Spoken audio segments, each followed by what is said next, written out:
할렐루야. 우리 하나님의 은혜와 평강이 오늘 예배하는 모두에게 있기를 주의 이름으로 축원합니다. 우리 기독교 역사상 바울만큼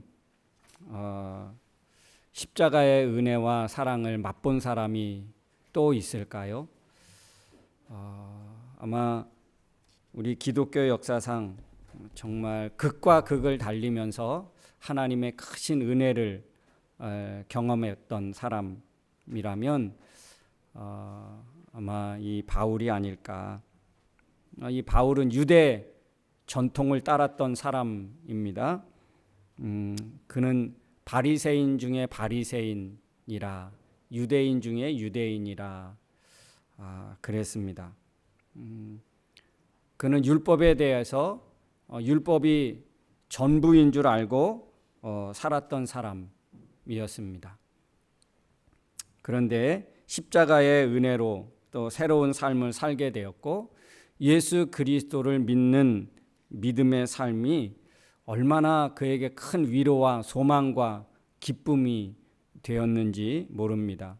그래서 신약성경 바울이 기록한 한 13권 중에 예수 그리스도의 은혜가 얼마나 큰지에 대해서 늘 그는 고백하고 그 하나님을 찬양하였습니다. 예수님을 만나고 예수님을 믿으면서부터 그 삶이 얼마나 행복해졌는지, 그 삶이 얼마나 평안을 누리며 살았는지, 자기의 삶의 의미가 어떤 것인지 그는 분명히 깨닫고 살았습니다. 예수 안에서 사는 삶이 정말 그 이전의 어떤 삶보다도 가장 큰 은혜요, 또 위로요, 소망이요, 기쁨이었습니다. 예수님을 알지 못했을 때의 삶은 예수님을 믿고 나서의 그 삶하고는 비교할 수 없는, 그는 로마서에서 또 그렇게 고백했습니다. 내게 장차 주어질 하나님의 영광을 생각하면 지금 내가 예수님 때문에 당하는 잠시의 어떤 고난, 환난, 이거는 비교할 수 없다. 그 정도로 하나님의 은혜와 사랑이 현재뿐만 아니라 미래에 나는 얼마나 기대가 되는지 모른다. 여러분, 믿음으로 말미암아 여러분의 미래가 기대가 되어지기를 주의 이름으로 축원합니다. 지금도 조건이와 예수님을 믿으며 살아가는 우리의 미래의 삶은 지금보다도 비교할 수 없는 하나님의 큰 은혜와 평강이 있게 되어지는 줄로 믿습니다. 예수님을, 하나님을 믿으면서 맛보게 된 삶 얼마나 귀한지, 그리고 앞으로 우리가 맛보게 될 하나님의 은혜와 축복이 얼마나 크고 놀라운지, 여러분 이 기대를 갖고 예수 안에서 살기를 주의 이름으로 축원합니다. 우리에게 너무너무 귀중한 축복된 미래가 기다리고 있다는 것입니다. 상상할 수 없는, 이 세상에서 어디에서도 맛볼 수 없고 줄 수 없는 하나님의 그 엄청난 사랑, 축복, 이것이 우리를 기다리고 있다는 사실입니다. 바울은 그래서 유대교에서 예수 그리스도를 중심으로 한 그리스도인으로 개종한 이후에 예수 그리스도만이 유일한 구원자고 예수 안에서 죄사함이 있다는 것, 이 진리가 그 자기 인생의 전부라고 믿었습니다. 여러분이 이 세상을 살아가면서 전부라고 생각하는 것이 무엇이 있을까요? 아마 나름대로 나는 이거 없으면 살 수 없다, 내 인생의 전부는 이거다 라고 할 것들이 아마 사람들은 다 있을 것입니다. 아마 가정을 이뤘다면 그 중에 하나가 또 가족일 것이고, 또 자녀들일 것이고, 또 배우자일 것이고, 이거 없으면 안 되는 그런 것들이 있지요. 그런데 바울은 예수 아니면 안 된다. 자기 인생의 전부는 오직 예수 그리스도 한 분밖에 없다라고 그렇게 고백하고 선포하며 살았던 사람입니다. 유대인도 믿음으로 살거니와 이방인들도 믿음 안에서 살아야 한다. 그래야 의롭게 된다는 말씀이 또 오늘 본문의 말씀입니다. 예수 그리스도 외에 다른 것을 전하거나 가르치거나 하면 천사라도 저주를 받을 것이다. 그래서 갈라디아서 1장 8절 말씀에 기록되어져 있습니다. 그 정도로 예수 그리스도를 전하며 믿고 살아가는 것이 얼마나 중요한지 우리에게 가르쳐주고 있지요.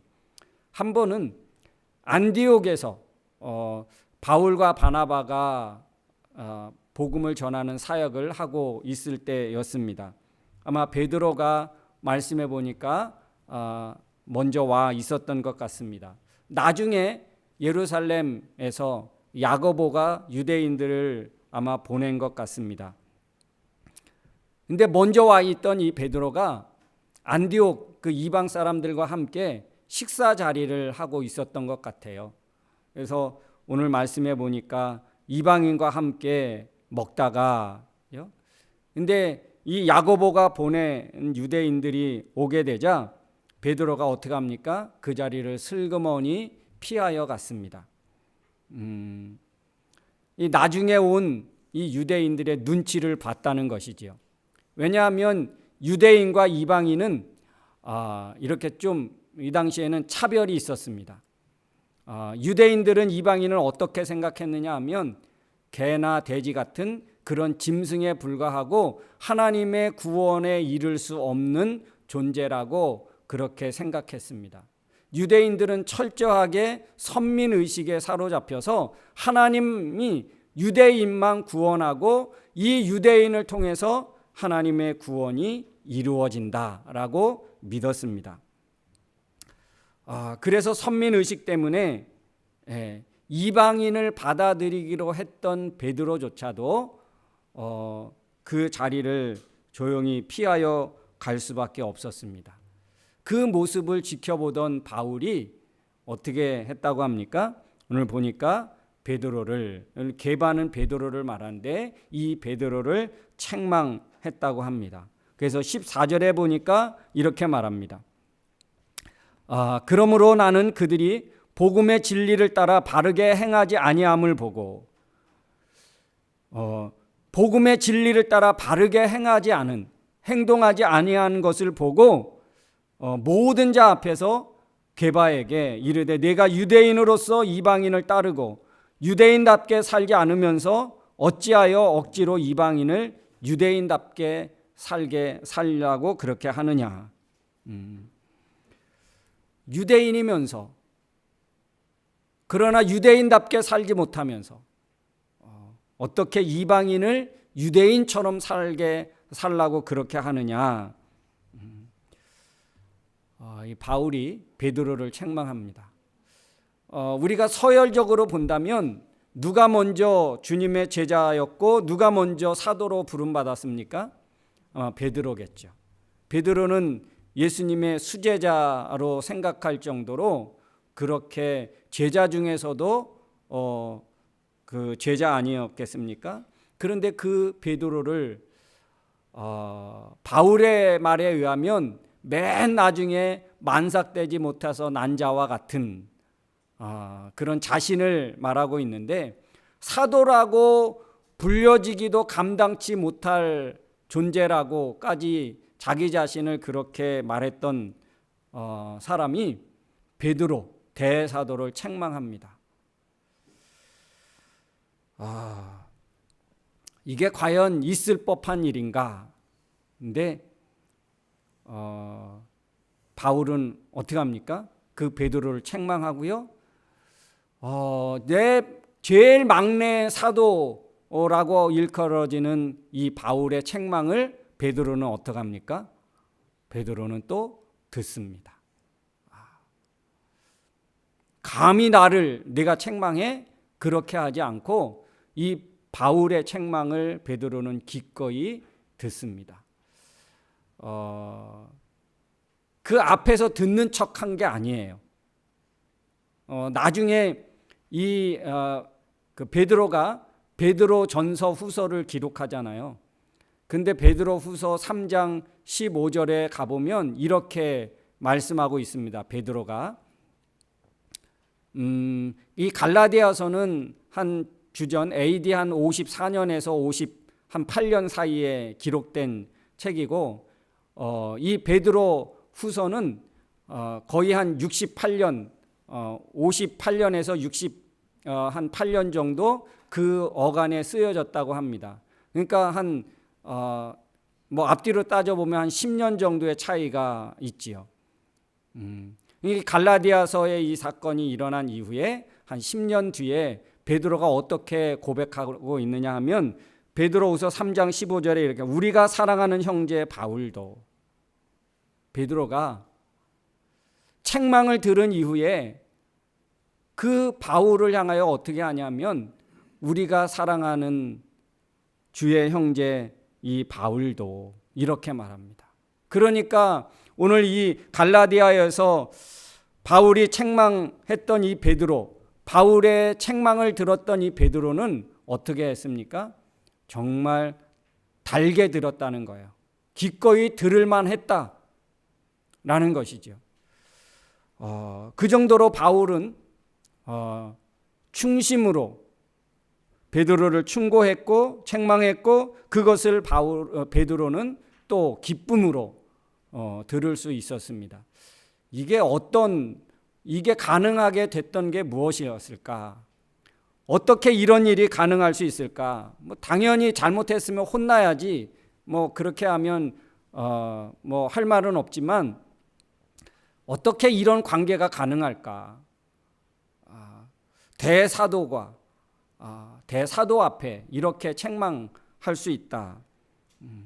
이것은 서로 이 바울도 또 베드로도 무엇을 위해서 살았느냐는 것을 우리가 알 수 있습니다. 바울도 예수 그리스도를 가장 중심에 놓고 살았던 사람이고, 베드로도 그와 같았습니다. 베드로도 늘 예수님이라면 하나님의 눈치와 예수님의 눈치, 하나님을 늘 기억하며 살았던 사람, 그 예수 그리스도를 전하기에 여념이 없었던 사람, 이게 바로 바울과 베드로가 같았다는 거예요. 예수 그리스도를 중심으로 해서 한 마음이 되었다는 것입니다. 그래서 이 베드로는 잘 들을 줄 아는 사람이었고, 그래서 복음을 완성할 수 있는 그런 두 관계였다는 것을 우리가 알 수 있습니다. 사랑하는 성도 여러분, 오늘 하나님의 말씀을 우리가 듣지요. 말씀은 말씀이고, 교회에서 예배는 예배고, 설교는 설교고, 내 삶은 삶이라고 하면 여러분 어떻겠습니까? 말씀은 말씀으로 그냥 듣고 내 삶은 내 생각대로, 내가 계획한 대로 그렇게 살아간다면 과연 우리는 베드로같이 바울의 충고를 들을 수 있는 사람인가? 우리는 예수 그리스도를 믿고 하나님을 믿는다고 하면서 어떻게 해요?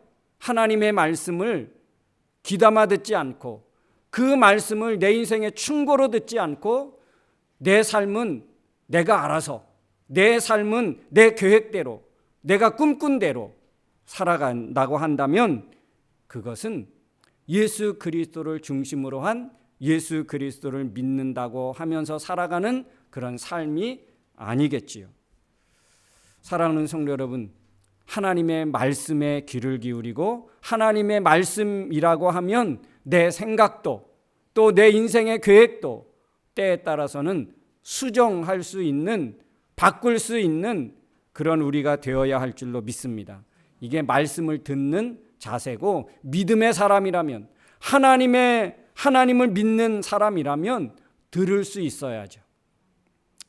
그래서 때에 따라서 말씀이 뭐와 같고 책망과도 같고, 그래서 여러분 디모데후서 3장 16절에는 뭐라고 말씀하고 있는지 아십니까? 이 성경은 우리로 하여금 바르게 함과 의로 교육하고 우리를 책망하기에 부족함이 없는 그런 말씀이다. 성경은 우리를 의로 교육하고 우리를 가장 바른 길로, 때에 따라서는 책망받아야 할 것도 있다면 기꺼이 책망 들을 수도 있는 그런 말씀이다. 사랑하는 성도 여러분, 이렇게 하나님의 말씀을 귀하게 듣고 깨달을 수 있기를 주의 이름으로 축원합니다. 바울은 그래서 오늘 말씀하고 있습니다. 바울 자신은 이렇게 담대하게 베드로까지도 책망할 수 있었던 것은 무엇 때문이었는가? 19절에 이렇게 말합니다. 율법에 대하여 죽었나니 내가 왜 율법에 대해서 죽는 자가 되었느냐? 이것은 하나님에 대하여 살려 함이라.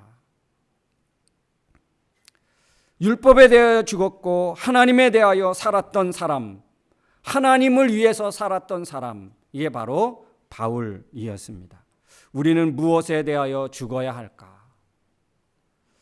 하나님보다 소중하게 여기는 모든 것에 대하여 죽어야 할 줄로 믿습니다. 그래야 하나님에 대하여 살아갈 수 있습니다. 율법은 우리의 영혼을 책임져 주지 못합니다. 율법이 아무리 어떤 수십 년 동안 내려오는 전통이라 할지라도 율법은 우리의 영혼을 책임져 주지 못합니다. 율법은 우리의 영원한 삶을 보장해 주지 못합니다. 우리의 영혼을 책임져 주는 것, 우리의 영원한 삶을 책임져 줄 수 있는 것은 오로지 예수 그리스도 한 분밖에 없는 줄로 믿습니다. 여러분의 영원한 삶을 책임받기를 원하십니까? 그러면 오직 예수 그리스도 안에 있어야 할 줄로 믿습니다. 그분만 바라보고 그분만 의지하며 살아야 할 줄로 믿습니다. 영원한 삶, 믿음으로만 되어집니다. 우리의 영원한 삶은 오직 믿음으로만 되는 것이지 세상에 다른 어떤 방법으로 우리의 영원한 삶이 펼쳐지지 않는다는 사실입니다. 오늘 이 갈라디아서 2장에 그렇게 말씀하고 있는 것이지요. 오늘 베드로가 오늘 이 바울이 말하고 있는 이 말씀이 그런 것입니다. 그래서 20절에 보니까 내가 그리스도와 함께 십자가에 못 박혔나니 그런즉 이제는 내가 산 것이 아니고 오직 내 안에 그리스도께서 사신 것이라. 이는 내가 육체 가운데 사는 것은 나를 사랑하사 나를 위하여 자기 몸을 버리신 그 하나님의 아들을 믿는 믿음 안에서 사는 것이라.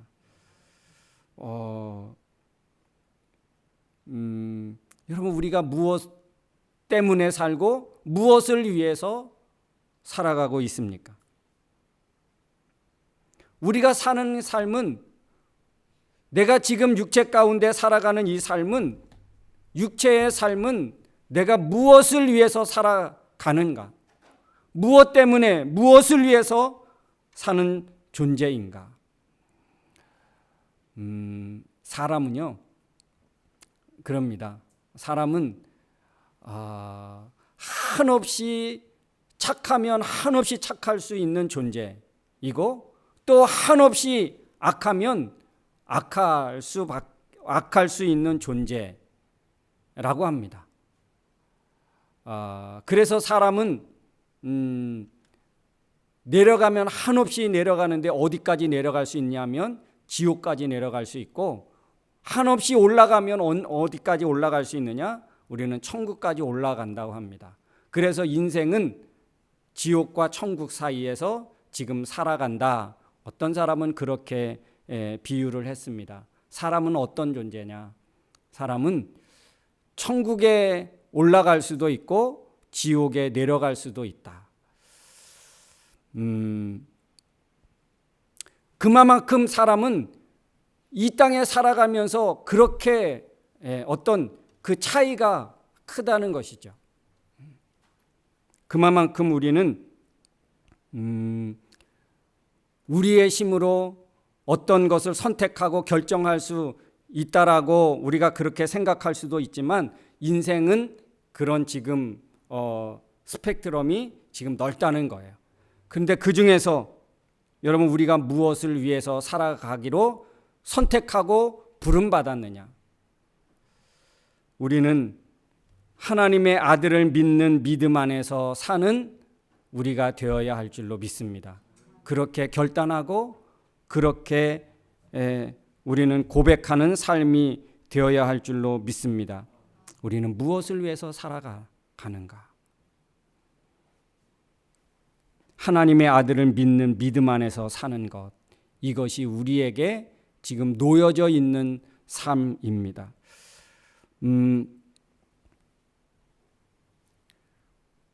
우리가 이 세상에서의 삶이 무엇을 위해서 살아갈 때 가장 안전하고 가장 평안하고 가장 복될 수 있는가? 다른 어떤 길이 없습니다. 하나님의 아들을 믿는 그 믿음 안에서의 삶이 우리에게 가장 안전하고 가장 평안하고 가장 복되다는 것입니다. 여러분, 그런데 예수 믿으면서 지금 신앙생활하면서 행복하십니까? 여러분, 지금 예수 그리스도를 믿는 믿음의 삶 가운데서 안전하십니까?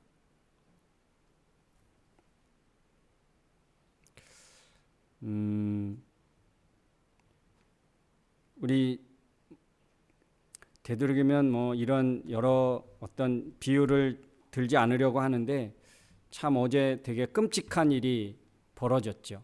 한국에 어제 그저께 일이죠. 토요일 날 안타까운 일이 벌어졌습니다. 왜 이런 일이 벌어졌을까?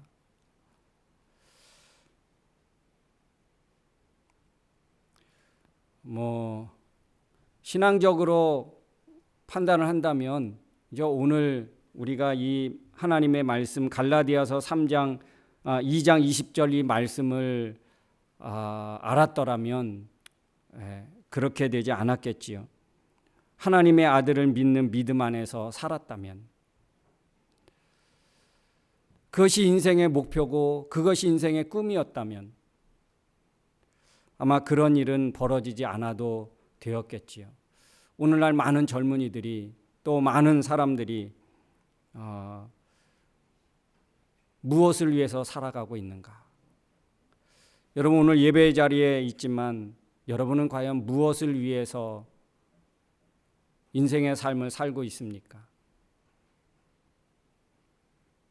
이곳 이민까지 와서 캐나다에서 여러분 살아가면서 무엇을 위해서 살아가고 있습니까?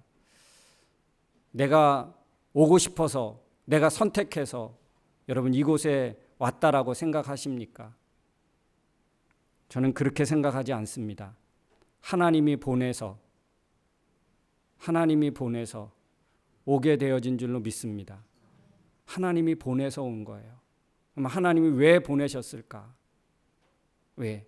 그냥 경험하라고? 하나님이 이곳에 와서 특별히 여러분에게 하나님의 아들을 믿는 믿음 안에서 사는 삶을 다시 시작하라고, 다시 한번 살아보라고 하나님이 우리에게 기회를 주신 것이 아닐까. 참 바쁘게 힘들게 그렇게 경쟁하면서 살아가는 그 사회 속에서 하나님의 아들을 믿는 믿음으로 한 번 더 살아봐라. 너 인생 한번 승부 걸어봐라. 결코 후회 없는 인생 한번 살아봐라. 하나님이 우리에게 기회를 주신 것이 아닐까.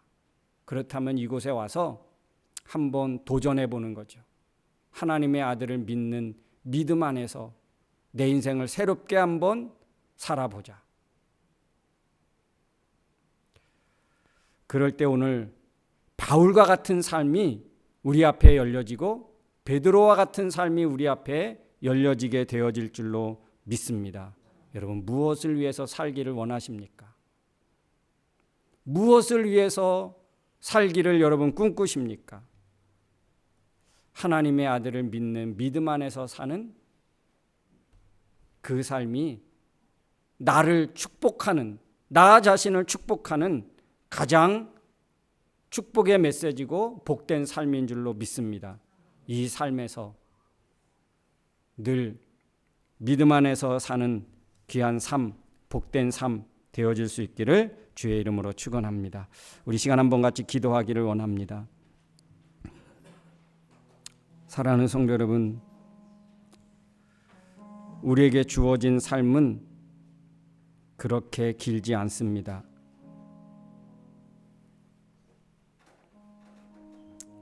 우리 앞에 놓여진 삶은 잠시고 또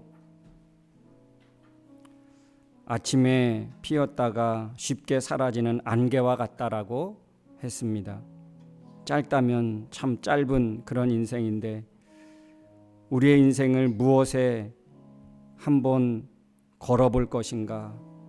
무엇을 위해 살다가 내 인생을 마칠 수 있을까? 올 때는 순서가 있어도 갈 때는 순서가 없답니다. 무엇을 위해 살다가 내가 다다를 수 있는 종착역은 어디일까? 오늘 하나님이 우리에게 묻고 계십니다. 무엇을 위해 살다가 내 앞에 오려느냐 한다면 여러분 무엇을 어떻게 고백하시겠습니까?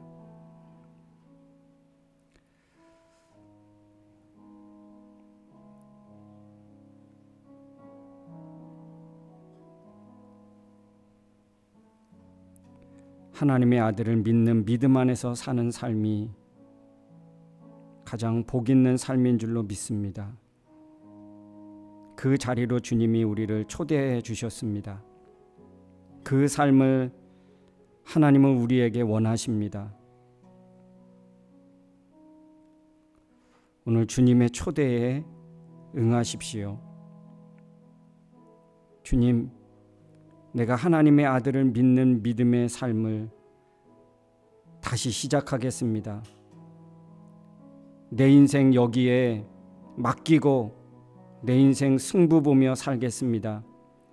내 인생은 하나님의 아들을 믿는 믿음 안에서 사는 삶으로 앞으로 살아가겠습니다. 그래야 우리 인생에 하나님의 무한한 영원한 그런 기회가 있는 줄로 믿습니다. 오늘 말씀을 생각하면서 하나님, 나는 다른 어떤 것을 위하여 살기보다는 하나님의 아들을 예수 그리스도를 믿는 믿음 안에서 사는 삶을 살겠습니다. 다른 어떤 유혹이 있고 다른 어떤 것이 있다 할지라도 다 뿌리치고 오직 하나님의 아들을 믿는 믿음 안에서 사는 그런 삶을 선택하고 그런 삶을 살기로 결단하겠습니다. 오늘 이 시간 하나님 앞에 그렇게 고백하며 주님 앞에 나아갔으면 좋겠습니다. 함께 기도하겠습니다. 주님만 복음을 받고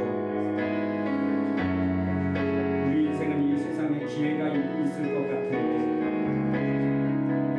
우리 인생은 이 세상에서 얼마든지 형통한 길이 있을 것 같은데 그래서 그 길을 향하여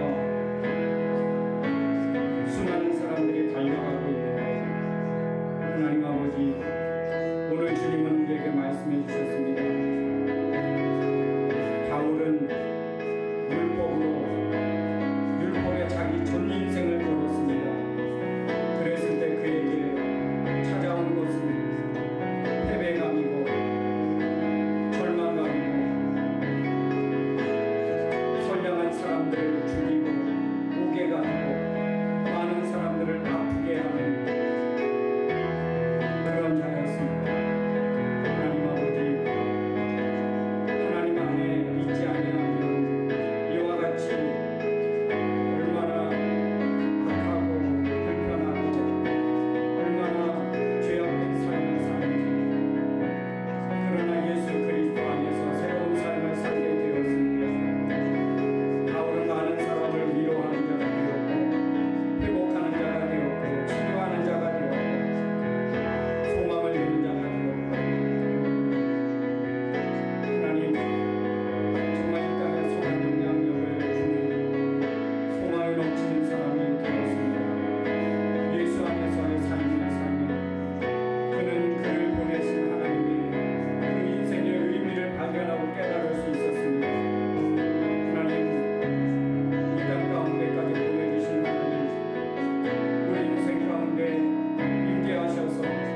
도우셔서 우리를 가장 의의 길로 인도하시기를 원하시는 하나님이신 것을 믿습니다.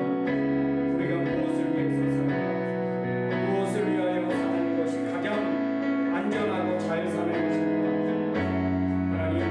하나님의 아들을 믿는 믿음 안에서 사는 것이 우리에게 가장 복 있는 삶이 될 것을 믿습니다. 그 삶을 향하여 다시 한번 일어나기를 원합니다. 그 삶을 향하여 다시 깨어나기를 원합니다. 우리의 있던 죄악된 자리를 박차고 일어나 하나님의 아들을 믿는 믿음의 삶을 다시 한번 뛰어서서 나아가게 부족함에도 하나님 함께 주시옵소서.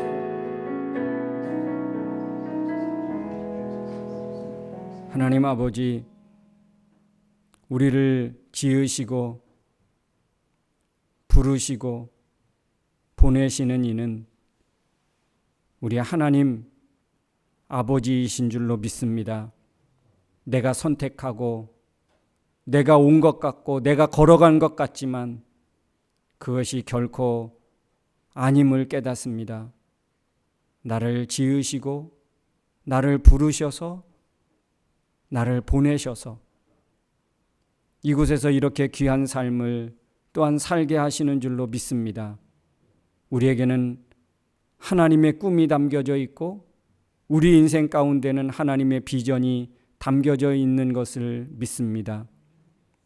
하나님, 하나님의 뜻을 이루며 살게 해 주옵소서. 나를 향한 하나님의 뜻을 이루며 살아가는 믿음 있고 지혜롭고 깨어있는 주의 자녀들 되게 하여 주시옵소서. 예수님의 이름으로 기도하옵나이다. 아멘. 다 같이 자리에서 일어나서 우리 찬양하겠습니다.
이제는 우리 인생의 길이요 진리요 생명이 되신 예수 그리스도의 은혜와 예수님을 통하여 저 하나님 나라를 소망 두고 살아갈 수 있도록 우리를 구원해 주신 하나님 아버지의 크고 넓으신 사랑하심과 이 죄악되고 험난한 세상 저희도 홀로 두지 아니하시고 지금도 우리의 삶의 배후에서 살아서 역사하시고 교통하시고 위로하여 진리의 길로 이끄시는 성령님의 그 능력이 오늘도 무엇을 위해서 살아가야 내 인생이 가장 복될 수 있는지를 마음에 깨닫고 마음에 담고 결단하고 돌아가는 사랑하는 성도들 머리머리 위에와 저들 가정과 생업과 학업과 나가는 모든 진로 위에, 그리고 아픔과 슬픔을 당한 유족들과 세계 평화 위에 이제로부터 영원토록 함께 있을지어다. 아멘.